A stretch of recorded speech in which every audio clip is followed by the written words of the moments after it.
some people we haven't seen before. It's nice to see people who've been here for a week or two. Does everyone have a handout? The handouts are in the back. Oh, can you kind of get a bunch and pass them out? Thank you.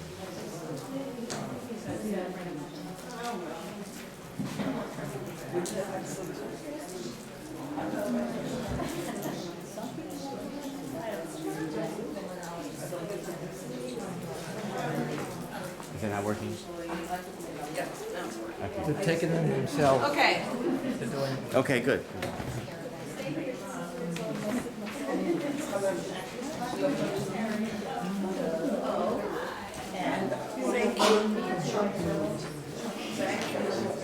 Wow, I got 3 Rosenthal's.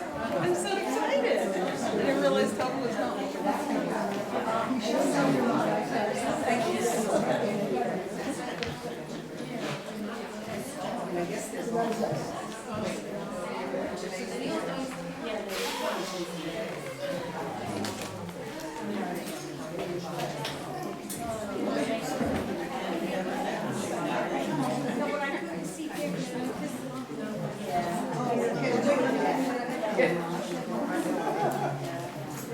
So, ladies and gentlemen, we need to start because otherwise I get palpitations, being a Yeki and all of that. This is already 2 minutes late. My ancestors are turning over in their grave.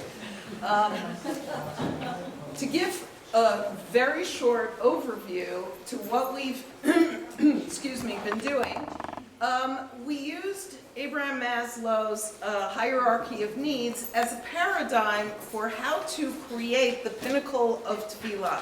We can't just create the pinnacle. There are steps that we have to go through. So, in Maslow's hierarchy, you can see it on the second page of your handout.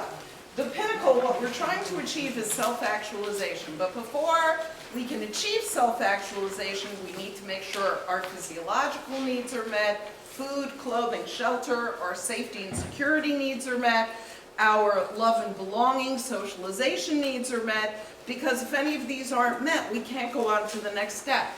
Our esteem, our sense of self, and only when all of that is done can we get to the pinnacle, which is self-actualization. So together, we figured out that the pinnacle of Tefilah is Dveikut Bashem, and we based that on the reading, at least the first couple sentences of the reading that you see on the first page of your handout, from Shari Cheshbon HaNefesh in Chovot HaLevavot, Bachir and Pekuda.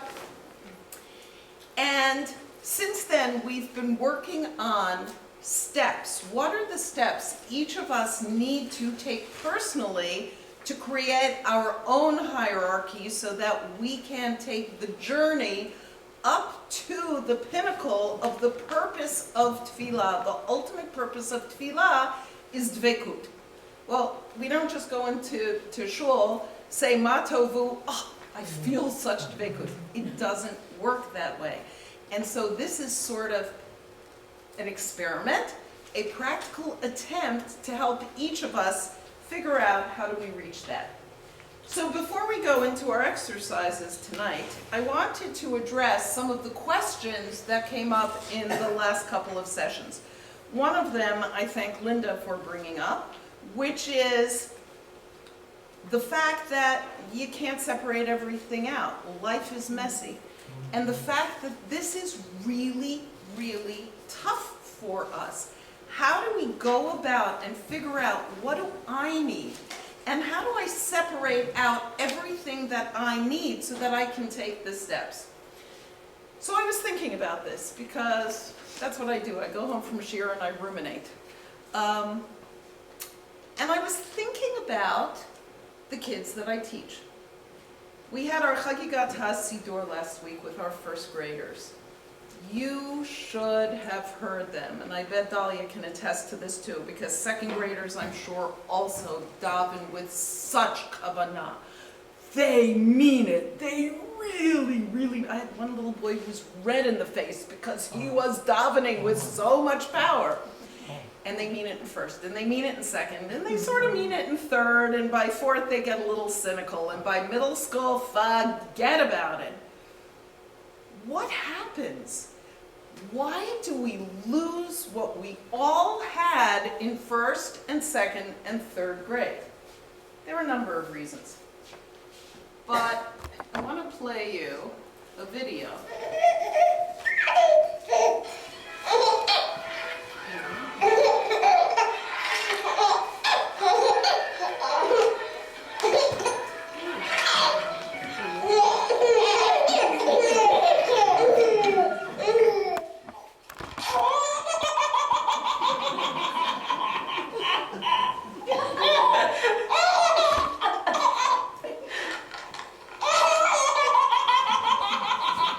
It's always good to laugh anyway.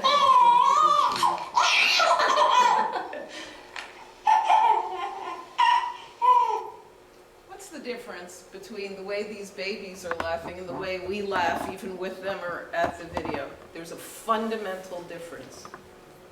They just go for it. Restraint. They're laughing b'lev malay, right? With a full heart. When they think something's funny, it is funny 100%. They're not thinking about the bills, and they're not thinking about what projects they have coming up. They are laughing completely. When you take a little kid, they don't have the complications of what's going on in the back of our minds.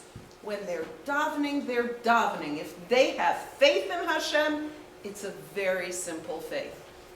Unfortunately, we live in a world where we're all jaded. We don't have simple faith. Once in a while, you run across a human being who, God bless them, has simple faith. For most of us, our faith is really complex. We end up sometimes being angry at Hashem, fighting with Hashem, still believing in Hashem, because that's the point of the faith, but it's not a simple faith. First graders, second graders, third graders, they have simple faith. We're not going to recapture that. That's just not real. You know, what is it? Once the barn door is open, you can't get the horses back again? Or something to that effect. You know? So how do we, therefore, focus the way little kids focus, function b'lev malay the way little kids function b'lev malay? That's why we're trying to separate out the threads. Because if we can simplify the process, even artificially, we can connect to Tefilah the way they connect to Tefilah. So that was question one. Question two that came up was the question of davening b'chidut versus davening b'tzibur. Because a lot of people feel more spiritual when they're davening by themselves. You know, I don't think I said this last week. A couple weeks ago, remember it was pouring Shabbos morning, so I decided to stay home. And I davened for 4 hours, and I went at my own pace, and I tarried over words, and I went back and looked again at some things, and it was so delicious, because I didn't have to keep up with the Shaliach Tzibor. I know we have a number of Shlichei Tzibor in here. You guys are doing a great job, but people still have to pace themselves by you. So a lot of people go, well, why should I daven b'tzibor? There are lots of good reasons to daven b'tzibor, even if the kavanah may be a little attenuated, and this is one of them.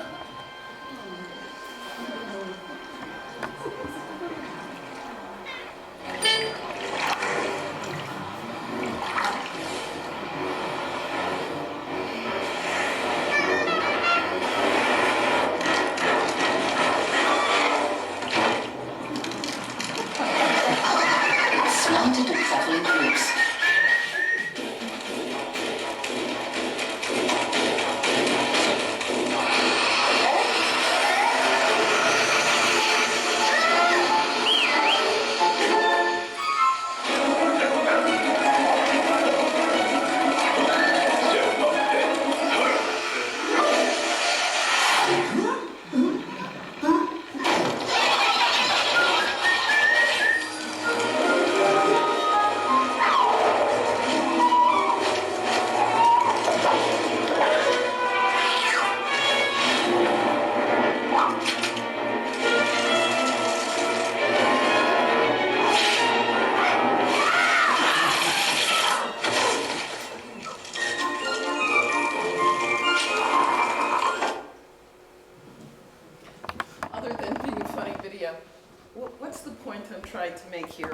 Why daven b'tzibur? More power. There is no question that there is a power of individual prayer, but that there is more power to Tefilah b'tzibur. I firmly believe that the spiritual world reflects the physical world in everything that happens in the physical world. So think about if you take a twig, pick up a twig, you can break it. Pick up 2 twigs, it's harder. Pick up 10 twigs and try to break them. You can't. Spiritually, there is a power to prayer that occurs in Tefilah b'tzibur, in public prayer, that simply doesn't occur in Tefilah b'chidut, in private prayer. It's smarter to travel in groups. Can I ask a heretical question? What if the prayer is a bullet minion, where you feel like nobody's really praying with kavanah? Well, that's a I know it's a problem judgment, with it's the a tefillah judgment call, altogether. but I'm just saying. I mean, if there's no kavanah, is it really tefillah? And that's an interesting philosophical, because what does kavanah mean? Intent. That's the basic meaning of the word kavanah. If it's just let's get through it and there's no kavanah, i.e. no intent, has one actually fulfilled the mitzvah of tefillah, whether b'yechidut or b'tzibur? That's a rabbi question. But it's a very important question to ask. So that was the second question that came up. The third question that came up was keva versus kavanah. Why am I praying a tefillah that Rabban Gamliel 2,000 years ago decided should be put together and called the Amidah? And now I've got all of these rules for a prayer that is not biblical, although if you study it, a lot of the brachot come from biblical sources, but it's not. Rabban Gamliel put it together. But I can't talk, I gotta stand with my legs together, with my knees straight, and I bow here, and I go back here, and you know, whatever. Why? It's not my words. And afilu, Elokai nitzor l'shoni me ra, right? The prayer at the end, that started out as a private prayer, I believe, of Rabbi Yehuda Nasi. It was his private prayer. So now we're saying his private prayer. Why am I not saying my private prayer? That's a very good question. The first answer, of course, is that in every single tefillah, there's a place where we can put in our own private prayers. In the Amidah, in the bracha of Shema Kolenu. Right before you say, Baruch Atah Hashem Shomea Tefillah, there is a place to put in whatever it is. But for the vast majority, we know what's coming next. It was written by David HaMelech. It's from Tehillim. It's from, Shema, it's from the Torah. Why? So let's take a quick look at this section on Chovot HaLevavot, the part that we did not look at, because Rabbeinu Bachya actually explains it in what I think is a pretty clear, concise way. You could read the Hebrew, but it would take longer. What are we on? On the first page. The first page. Okay. But I did the translation, so yeah, I could prove to you I can read Hebrew. That's not the point of this. All right. So we did the first sentence. You should know, my brother, that our aim in prayer is only the longing of the soul for God. It's submitting before Him, elevating its Creator, praising and thanking the name, and casting all of its needs on Him. This is the Dveikud I'm talking about. And the Dveikud has subtext to it, right? That we long for Hashem, that what I can't handle, I say, you know what, HaKadosh Baruch Hu, I'll make you a deal. I'm going to take care of what I can take care of. What I can't take care of, you take care of. That's all part of this Dveikud. But let's go on. And since it's difficult for the mind to remember all of this, I guess there was ADHD way back then, it was necessary for our sages to arrange a written order of the matters which most people need, which demonstrate to them their great need for God and their need to submit to Him on account of them. We can't always express our needs, and we can express it at least in an orderly way. So think about Birkot HaShachar. We'll get to the early brachot in a minute. But we start, Baruch she'amar v'haya ha'olam baruch hu. Blessed be the one who uttered and the world came into being, blessed is he. We are relating to Hashem as creator. That's where Psukei Desimra starts. Where does it end? Yishtabach Shemcha La'ad Malkeinu, right after Az Yashir. Az Yashir doesn't recognize our relationship with Hashem as creator. It recognizes our relationship with Hashem as redeemer.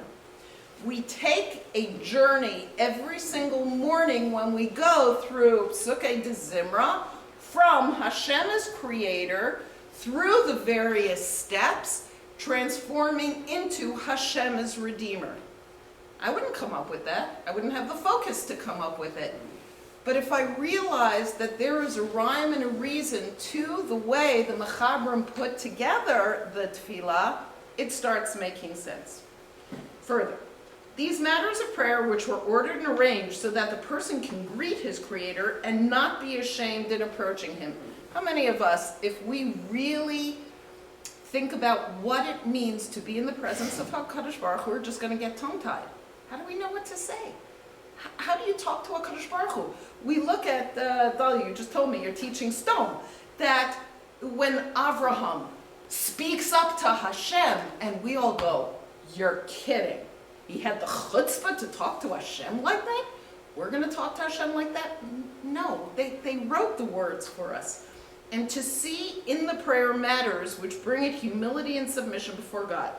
And since the thoughts of the heart change rapidly, and these thoughts do not hold firmly due to the swift arising of thoughts that flash through the mind, it is difficult for a person to order his own prayer.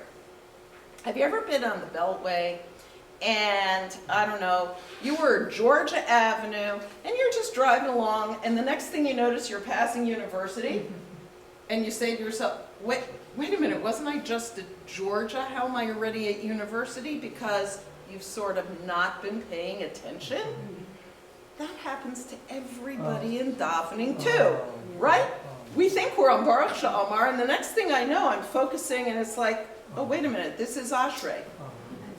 But the words are there. At least, if our thoughts are straying, we're still reciting the words as our thoughts are straying. Imagine if we had to make up our own stuff and our thoughts strayed. I don't think, HaKadosh Baruch Hu particularly cares which episode of Game of Thrones is on tonight. I've never seen it. I don't know what it is. I know it's popular. For this, our sages composed the prayer with fixed words to place them on a person's tongue because the thoughts of the mind go after and follow the words he says. This is the tarrying over the words that I described. So that when I say, Karov Hashem l'chol korav, Hashem is near to everybody who calls on him. Yeah, I can relate to that. I'm calling on you, Hashem. And in the words of David HaMelech, you're going to be close to me because I'm calling on you. I don't know how I could say it better than David HaMelech. Therefore, prayer has set words and subject matters. And this is beautiful. The words need the subject matter, but the subject matter does not need the words if it is possible to arrange it in one's heart. Because the subject matter is the essence of our devotion and the chief aim to which our attention is directed. The words need the subject.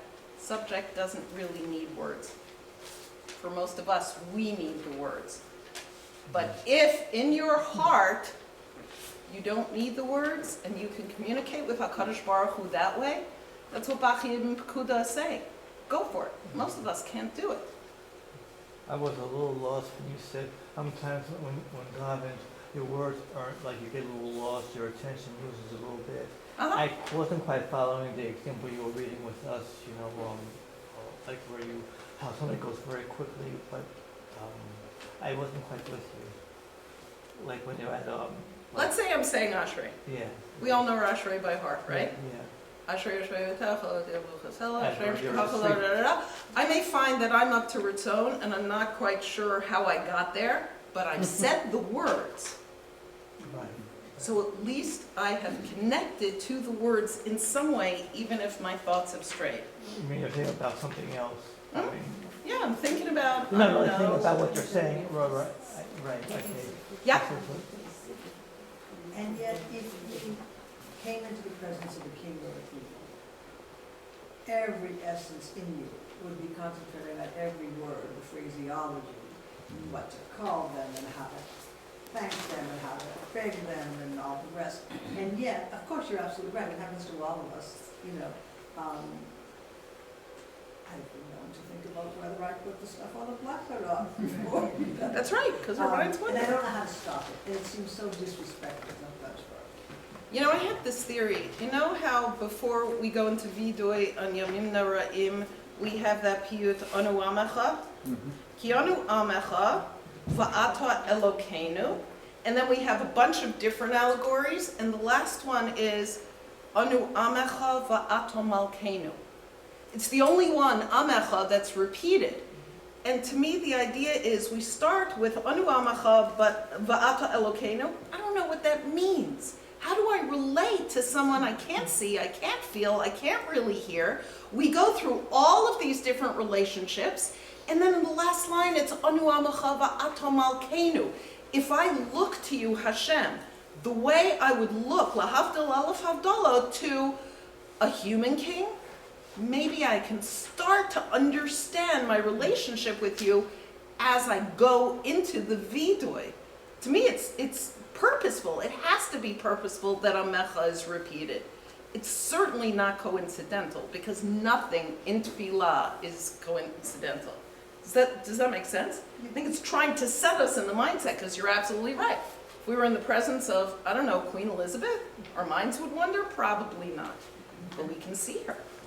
But we can hear her talk to us. It's not so easy with HaKadosh Baruch Hu, even though we know we can feel his presence. It's still a bit esoteric. So, what I want to do is, if you look at the second page, there's Maslow's hierarchy on the top. There is Simon Sinek's golden circle, which is why we're doing all of this. So, most Tefilah classes tell us what we're supposed to say, tell us how we're supposed to say them, but don't get to the essence of why. If the why is dveikut, then that's what we're working for. We're not working in this particular class to say all the words properly, or to know if I come to shul late, what do I skip and what do I say? Those are great classes. Take them all if they're offered, but that's not the point of this class. The point of this class is the why. How do we achieve the why, which is the dveikut b'Hashem? So on the bottom is the empty triangle for everybody to fill in on their own. The only triangle that's filled in is the top, because that's the dveikut. That's the clinging to Hashem. So last week, what we did as an exercise is everybody sat and reflected and created their own series of steps. If you look on the third page, I came up with 3 different paradigms of requirements that people may need to go through to get to the point where they achieve this dveikut Hashem. So the first is for the practical human being. I need time. I need to be able to focus. I need the music, because the music makes a difference. I need to understand what I'm saying. I need to see the poetry. That may be a paradigm for a person, because everybody's different. For the globalist, they may say, I need to be physically comfortable. I need to understand it intellectually. I need to emotionally connect. I need to psychologically feel like I'm in the zone, and then I can spiritually connect. And then for others, it's, I need to be happy. And we know there is a paradigm of nevuah, for example, prophecy, only happening if someone is happy. There's also a paradigm of nevuah only happening when there's music. So when Elisha needed to prophesy, he used to call for the musicians to come to him. Everybody knows about Shaul and David bringing his kinnor when Shaul was in a funk, so to speak. but Alicia couldn't prophesy on occasion without the music. So the next step that we're going to take, and we have about 20 minutes to do it, is after this video, and I'm going to show this video just sort of as a model, I want people to think about one step that they feel they need to take, and then look in the Siddur for a Tefilah that you could relate to in achieving that one step. The exercise is going to be figuring out the step, finding the Tefilah, and then incorporating kavanah, real kavanah, intent, on that Tefilah until you feel like you've achieved that step, and then we go on to the next step. Everybody with me so far? Okay. There are two ways to do this. People can do it alone, or people can find a chavruta or a group to work with. The advantage of doing it alone is each one of us is different.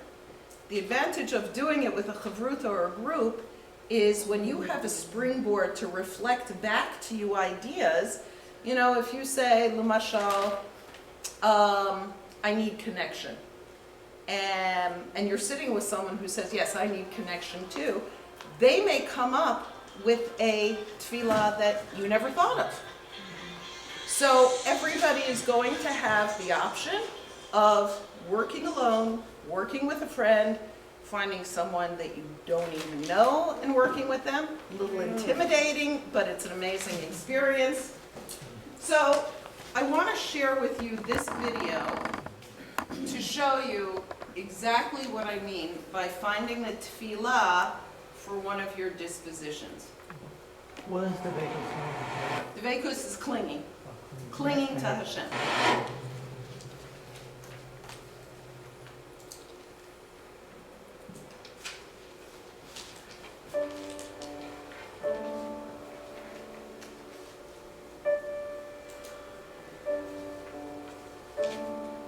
Lord, I'm struggling. Show me what I have to be thankful for.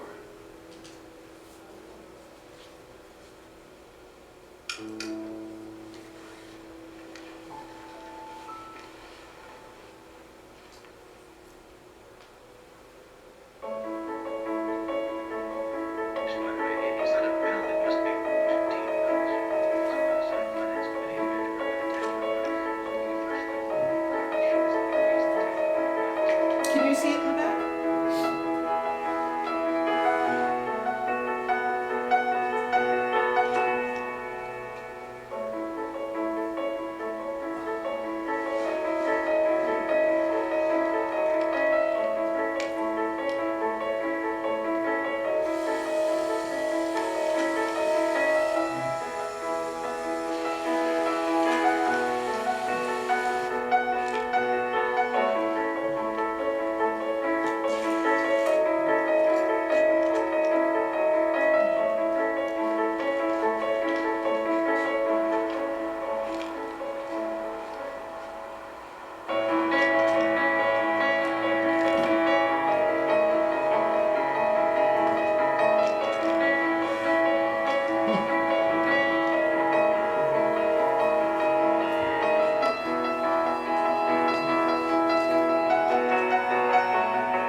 Lord, I'm struggling.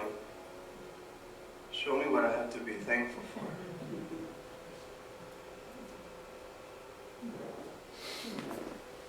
You're the person who struggles with gratitude. What Tefilah was contained everywhere in here? Birkot HaShachar, Pokeach Ivrim, who opens the eyes of the blind, Hamechin Mitzadei Gaver, who puts a foundation for the footsteps of the human being, Birkot HaNehanim, right? The brachot that we make on food, the brachot achronot, where we stop for a minute and we go, wow, I have a banana to eat. Isn't that an amazing thing? That's just one model. But whatever the disposition is that you feel you need to work on first, there's a tefillah for that. It's like the old ragu commercials. It's in there. It's in there. But now comes the personal work. Now comes figuring out what's my first step, what's the first tefillah that I need to find to address my first step, and then we're going to build more steps on that first step over the course of time. This isn't instantaneous. Nothing worth having in life is instantaneous, except maybe rice. But aside from that, nothing else worth having in life is instantaneous. It takes work. It will take work. But I think on the other end, we will be more spiritually fulfilled because we will be closer to that dveikut that, let's face it, we're all looking for, or we wouldn't be here, right? So I'm going to ask Stuart to turn on the lights because I have no idea where they are. And we're all going to do some work. If anybody needs a siddur, if you brought your own siddur, put a little bookmark in there.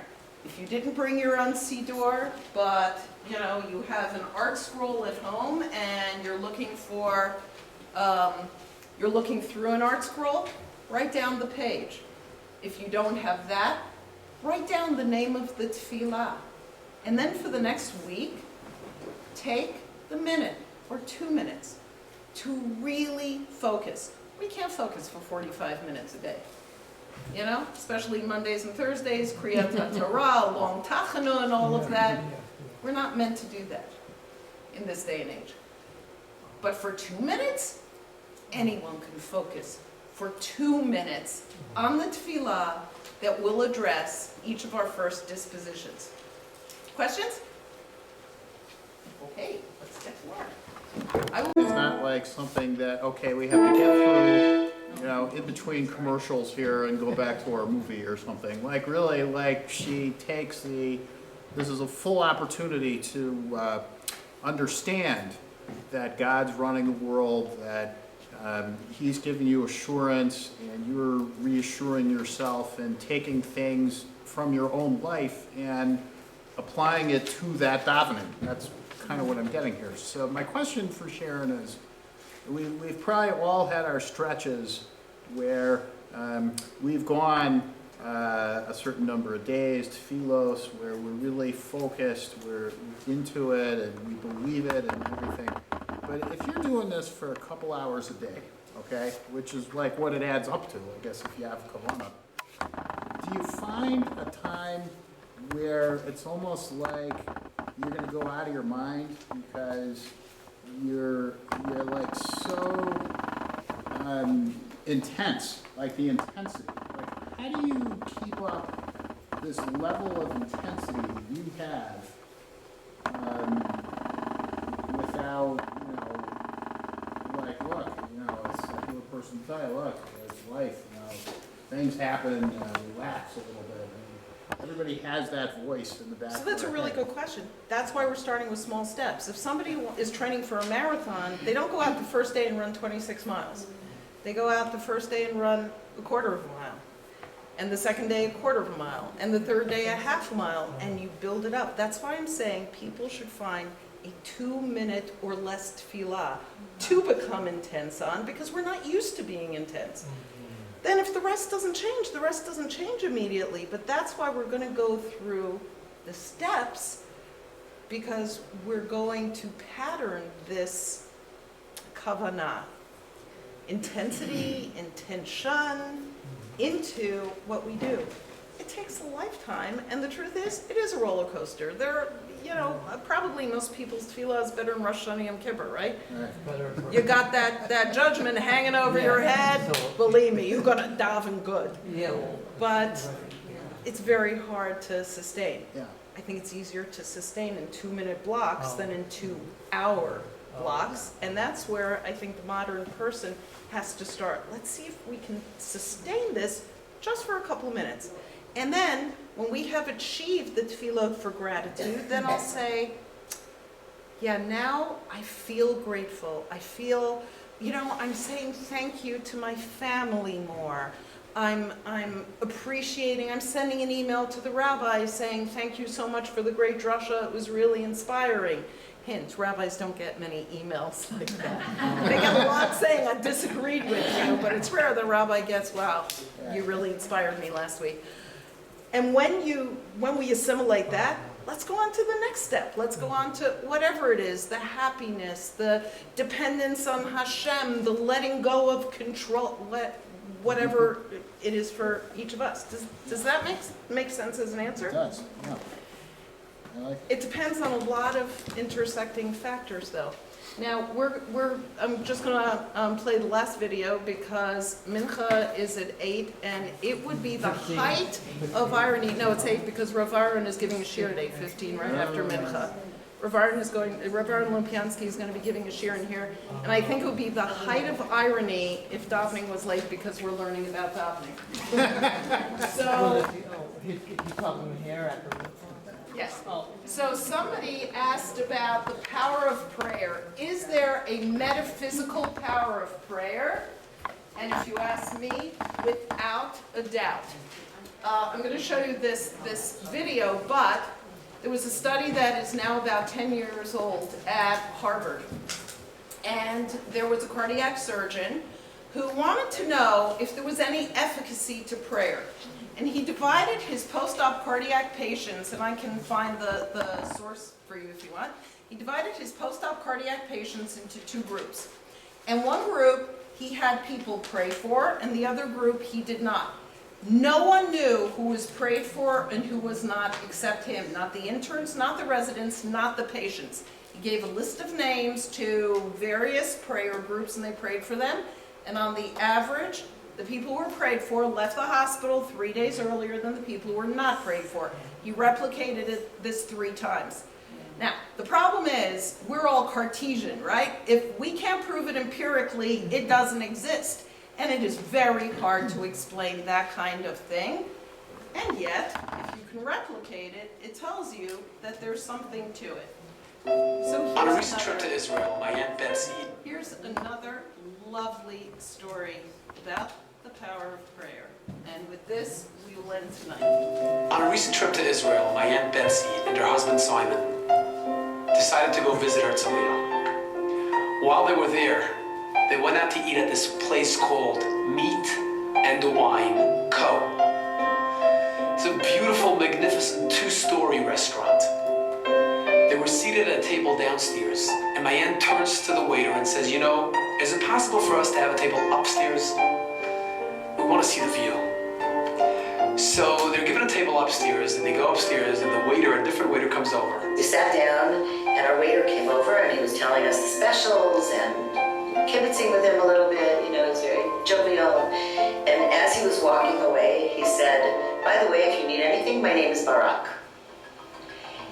And I immediately got some kind of a feeling in me, and I turned to Simon and I said, "We have to know what his mother's name is." So my Uncle Simon calls him back and he says, "Hey, Barak, is your mom's name Arna?" And Barak says, "Yes." And he said it, and I didn't process it. It was like, you see these stories that you just don't hear what he's saying, and you're like, what? And that was how I felt. And I said, "What did you say?" And he said, "Orna." At which point my aunt says to him, "Did you by any chance fight last summer in the war with Gaza, Operation Protective Edge?" And he says, "Yeah, how do you know?" My aunt says, "Well, I've got your name on my kitchen cabinet." During the war, you call a phone number and they give you the name of a soldier to pray for. A soldier who's fighting in the army. The name she gave was Bak son of Roland. That's my name. Barak Ben Orna. And what's even stranger is, my aunt tells Barak that 2 weeks ago she walked into her kitchen in Beverly Hills and she saw his name and she began praying for him. And while she was praying for him, she turns to God and says, you know, I don't even know if he's alive. It would be nice to meet him and to see how he's doing. I went to Israel, it wasn't planned. I went to Herzliya, it wasn't planned. We went to this restaurant, we went to this table.